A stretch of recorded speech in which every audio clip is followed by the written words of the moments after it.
ভাষা দিবসে Bharat Bangladesh no man's ল্যান্ডে পালিত হলো না যৌথ ভাষা উৎসব।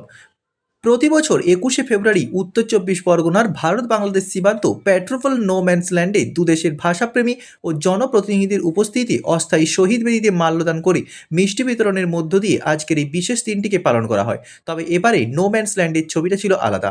দুই দেশে ভাষা দিবস পালন হলেও তার নো ম্যানস ল্যান্ডের কিছুটা দূরত্বেই এদিন পালন করা হলো। এবারে স্থানীয় ছয়ঘরিয়া পঞ্চায়েতের তরফে ভাষা দিবসের অনুষ্ঠান করা হয়। প্রতিবারের মতো দুদেশ যৌথ উদ্যোগে এই দিনটি পালন না হওয়ায় বিষণ্ণ ভাষাপ্রেমী মানুষজন। বাংলা নিউজ, কলকাতা।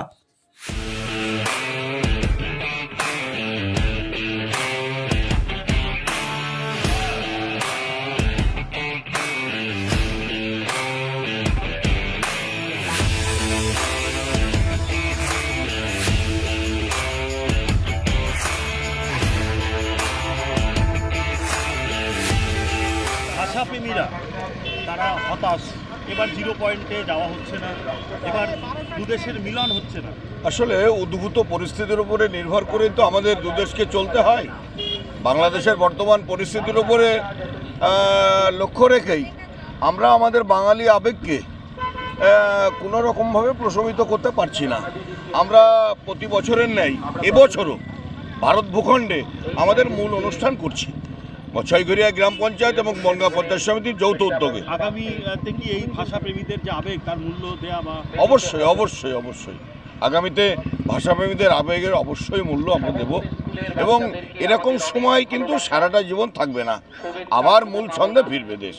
বা মূল কারণ কি? অশান্ত বাংলাদেশ নাকি রাজনৈতিক কারণে এই ঘটনা ঘটছে বাংলাদেশে, এটা তো ভারতবর্ষের মানুষ হিসেবে আমরা বলতে পারবো না মূল কারণটা কি। তো আন্তর্জাতিক সমস্যা। আপনার নামটা? জাফর আলী মণ্ডল, সহকারী সভাপতি, বনগাঁ পঞ্চায়েত সমিতি।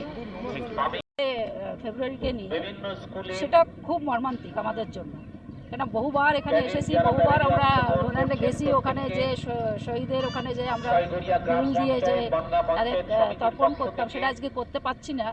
তবে আমার মনে হয় যে ধীরে ধীরে আবার ঠিক হবে, আবার একদিন আবার আমরা ওখানে যেতে পারবো, মূল স্রোতে আবার ফিরবে।